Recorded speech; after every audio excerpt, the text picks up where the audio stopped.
Will the U.S. go into default for the first time in its history? The whole advantage of being the world reserve currency is that we can print from debt the money that we need to pay our bills. Is the government so divided that they would actually allow a default? What if we don't pay our bills? Janet Yellen says we could run out of all of the tools that she has to postpone hitting the debt ceiling on June 1st. Let's talk about that coming up. I'm Lynette Zang, Chief Market Analyst here at ITM Trading, a physical gold and silver dealer. Now, we specialize in custom strategies, and I'm hoping that you have one. And, you know, there's so many moving parts right now. If you haven't already subscribed, hit that subscribe button so we'll let you know what's going on. It's critically important for you to make educated choices. That, my goodness, what a concept, puts your best interest first. But let's talk about this debt ceiling, because we may be hearing a whole lot more about it these days. And how worried should we be? And what if they don't lift it? And what if they do lift it?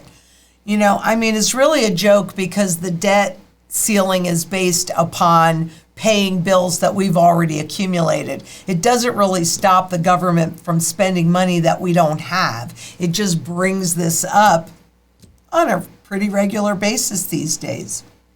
But here's the thing. The U.S. government pays a lower interest rate on Treasury securities because of the unparalleled safety, the unparalleled safety and liquidity of the Treasury market.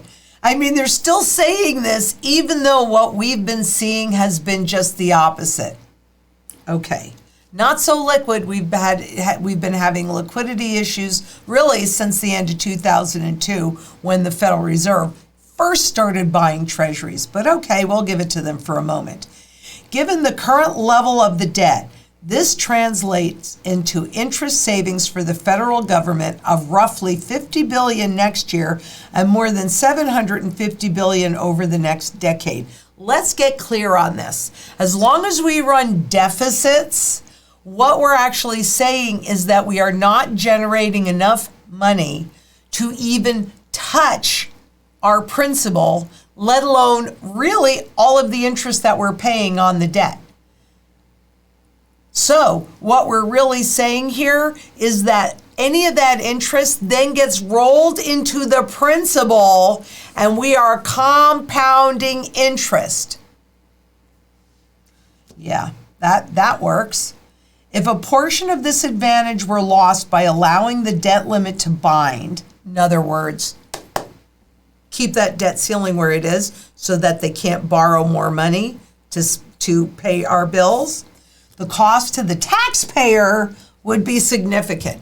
It's the children, it's the taxpayers. I mean, it's not how abusive the government has been in spending all of this money for their special projects, or the central bank creating all of this money to print more, to reduce the value, et cetera, to prop up the corporations and the corporate profits, to prop up the banks and do all of these bailouts. No, it's not any of that.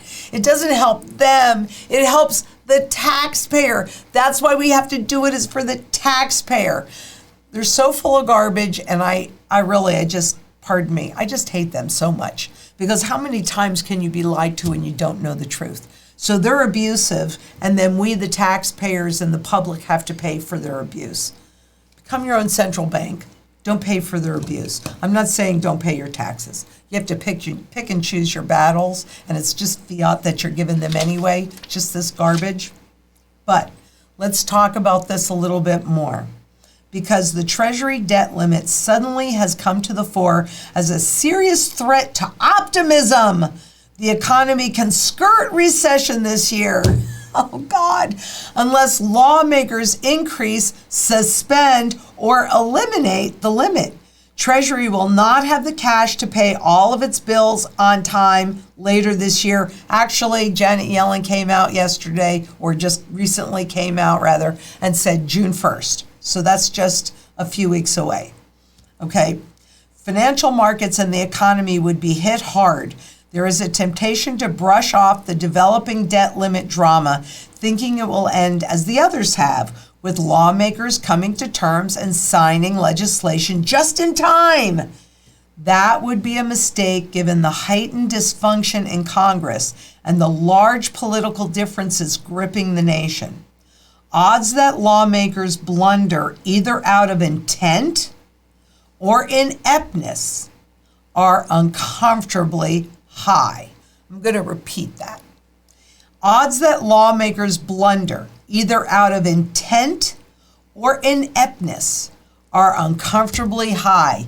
Yes, they are. And who will pay the price? You know who's going to pay the price. The public is going to pay the price. Because days after the House GOP bill is approved, the debt ceiling deadlock continues, and neither Democrats nor Republicans seem to have adjusted their positions on the debt ceiling. That's Sunday, despite House Republicans having passed a sweeping debt limit and spending cuts plan on Wednesday. They can't come to terms. And, you know, there's always part of me that wonders if there really are sides or if they really need this next crisis to happen. We've got a lot that's going on. We're transitioning into a completely new system. We need a huge crisis to justify the next step. But goodness gracious, they are clearly playing Russian roulette with U.S. credit again. Speculators. So now it's the markets because the traders are more important. Everything is being priced and valued based on trading, not based upon supply and demand. So here we go, traders. Speculators are piling into a bet that once seemed unthinkable, that the U.S. government will default on its debt. Trading in the derivatives known as credit default swaps is growing. The amount of money tied to the contracts, which will reward investors if the U.S. misses any payments, has increased roughly eightfold since the start of the year, with most of those happening, or the bets happening, for June, when there is the most likely chance of default. The polarization in Washington is now so extreme that there's no guarantee Republicans and Democrats can broker a deal to lift the debt ceiling in time to avert a crisis. So here that is. I mean, it's all about making this garbage, right? Bets offering 2,400% payout on U.S. default, lure growing crowd. The volume spreads on U.S. CDS, that's credit default swaps, are rising amid debt caps showdown. Deeply discounted long bonds could supercharge swap payouts. What are they talking about with deeply discounted long bonds? Okay, remember, this is interest rates. This is interest rates. This is the principal value. This is when it was issued. So as the Fed has raised interest rates, the value of those bonds already out there, the market value declines. That's the problem all the banks are having, that their investments in U.S. Treasuries are way underwater. But notice, the longer the maturity, so these are the long bonds down here, the greater the fluctuation, right? Not as much movement shorter term, but long term, that's where you get that big movement. So when they're saying deeply discounted long bonds could supercharge swap payouts, that's what they're referring to. What does it look like? Well, this is going back to 2008, the great financial crisis. I don't see, thank you. This is going back to 2008, the great financial crisis. This is where we are today. I don't know. What do you think? This is 2008. This is 2011. This is 2013 and 15. So during this period of time, we had the great financial crisis and we had the sovereign debt crisis in Europe, right? This is 2021. And here we are today. That's huge. And what that's showing you is that loss of confidence. That's critical. And of course, it's traders, and it's a trader mentality. Do they care about stability of the economy? No. They just care about making lots of this, which is losing value as we speak. Thank you. On purpose, right? So this angst is visible in the U.S. Treasury bill market too. Investors are demanding higher yields on the bills that would mature around the time of a potential default to compensate for the risk they may not get paid, even for just a short while. So these are the derivatives, the bets, but we're also seeing it in the bills as well. Okay? When in doubt, just go back to this little lever and see what that looks like. And there's an added sweetener for speculators because we really want to encourage speculation. I'm being completely facetious. A quirk in the derivatives market means that they can take advantage of the rock bottom prices on long-term U.S. bonds to juice gains on the contracts should the U.S. actually default, with some treasuries recently trading below 50 cents on the dollar. This is the foundation of the global financial system. That's what you really need to understand here. Even if you don't understand all of the gobbledygook, the foundation is shifting. Oh my goodness. The result of the Federal Reserve rapid fire series of interest rate hikes, the potential payout could exceed 2,400%. Unbelievable. A so-called determination committee, but don't worry about it. This is what happened when Greece defaulted on their debts too. Everybody's waiting for the payout. Didn't happen. Why? This is why. Because a so-called determination committee under the oversight of the International Swaps and Derivatives Association would ultimately have to decide if the swaps pay out. What the hey is that? That's like going to Las Vegas and you win and they go, well, we don't think we're going to pay you out, right? And market watchers say a lack of historical precedence, notwithstanding the late payment on some maturing T-bills in what year was that?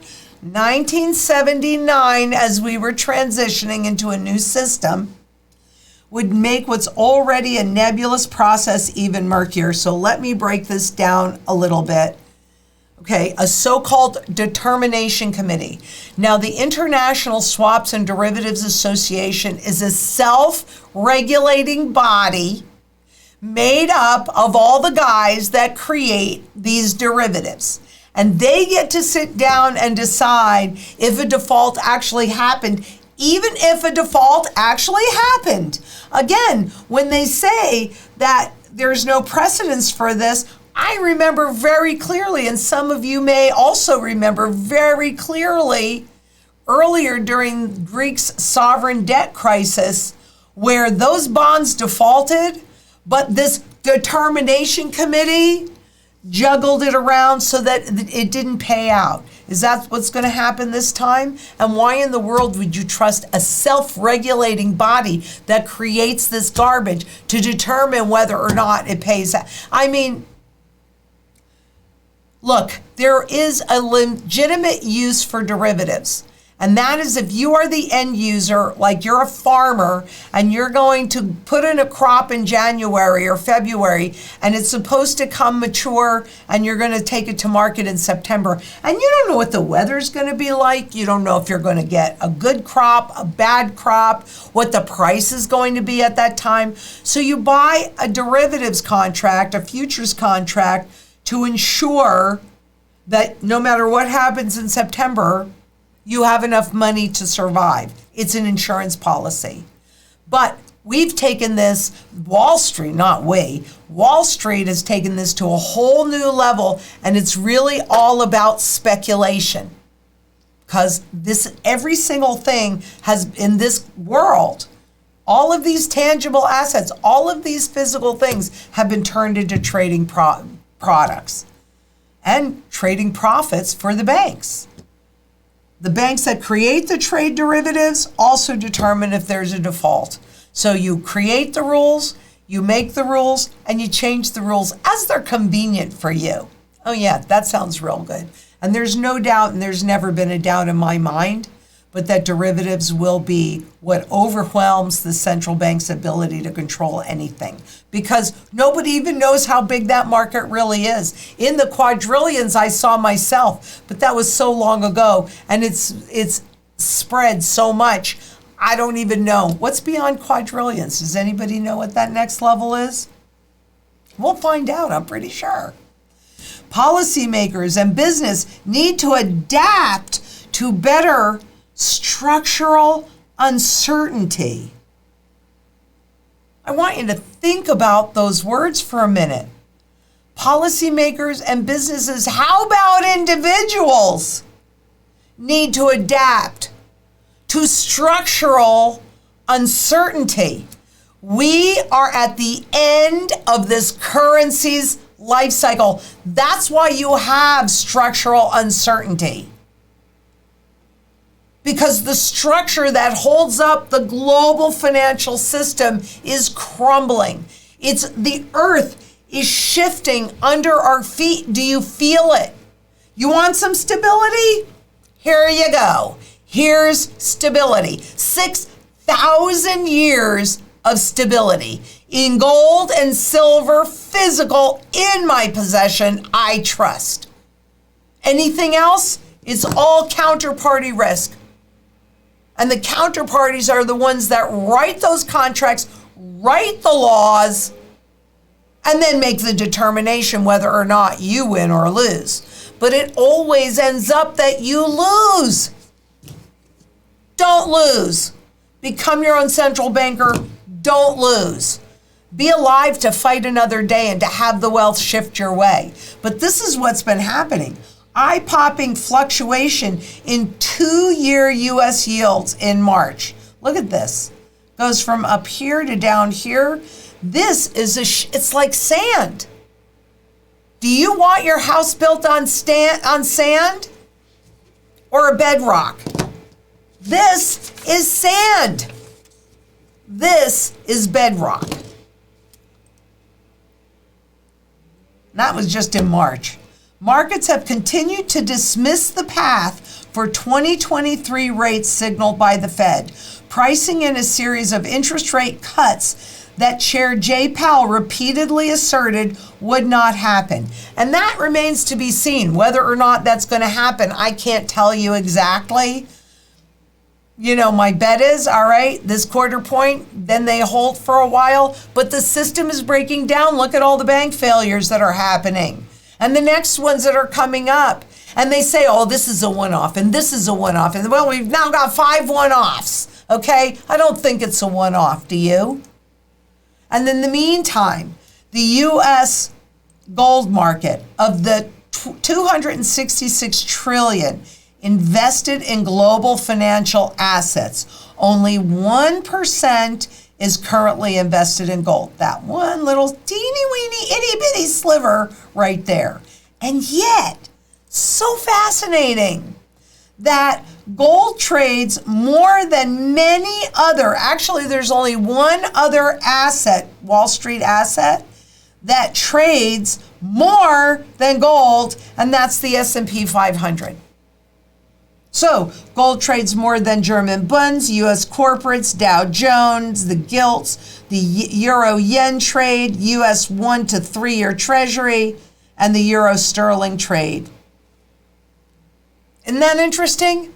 So it's only 1% of global trading, yet its volume. So when we're talking about liquidity, because how many times do I get people that ask me, well, who's going to buy my gold when it goes to 15,000 or even I'll go $1 trillion an ounce, because that's just relative to this garbage that is rapidly losing value. There's always a buyer for this because gold, physical gold and physical silver are used across the entire spectrum, every single sector in the global economy. So it trades more, it's more liquid than almost anything else. And that's only at the moment. Gold is one of the 2 most liquid financial assets. Makes it very easy to buy and sell. But But then you might also want to talk about the premiums, which I will be talking about more as we go through this, because they can create as much paper gold as they want. There's really no limitation on that. But when we talk about the physical world, there's a finite amount. And so that's why you've seen premiums that are going up, because demand is exceeding supply. But I love the fact that you're looking at this, and I want to ask you a question. What do you think would happen to spot gold if more of the market actually participated in it? What do you think will happen to the physical gold market as more people participate in it? When do you want to participate in it? Now? When it's still way severely undervalued? Or when everybody else is flooding in? Because we do have a lot of people that are smartly buying and positioning into it. I want you to be part of that group. I'm part of that group. I want you to be part of that group. So if you haven't already, make sure that you subscribe so we can keep you informed of what's happening, so you can make those educated choices that put your best interest first. And part of what we're doing, because you need more, this is your foundation. This is your wealth foundation to ensure that maybe if you haven't fully executed and completed your strategy of having food, water, energy, security, barterability, wealth preservation, community, and shelter, that you can buy what you haven't completed. But you still need to get the rest of that done. And to help you do that, and because I know so many people feel so alone in this world, and you don't have to. We finally, 3 years in the making, we have Thrivers Community. You can download it at the web at www.thriverscommunity.com or the Thrivers Community on the App Store or Google Play. Come and join us. Come help us make this the community that you are seeking. I love how people are in there helping each other. That's the point. And there are some physical groups that might be forming as well. So you don't have to feel so alone, because you're not. You're not. There's a whole community of Thrivers, and that's what we're going to do through this. We're going to get through this together. So if you like this, please give us a thumbs up, leave us a comment, and share. Because remember, financial shields, they're made of physical gold, physical silver, real financial assets that run no counterparty risk. And until next we meet, please be safe out there. Bye-bye.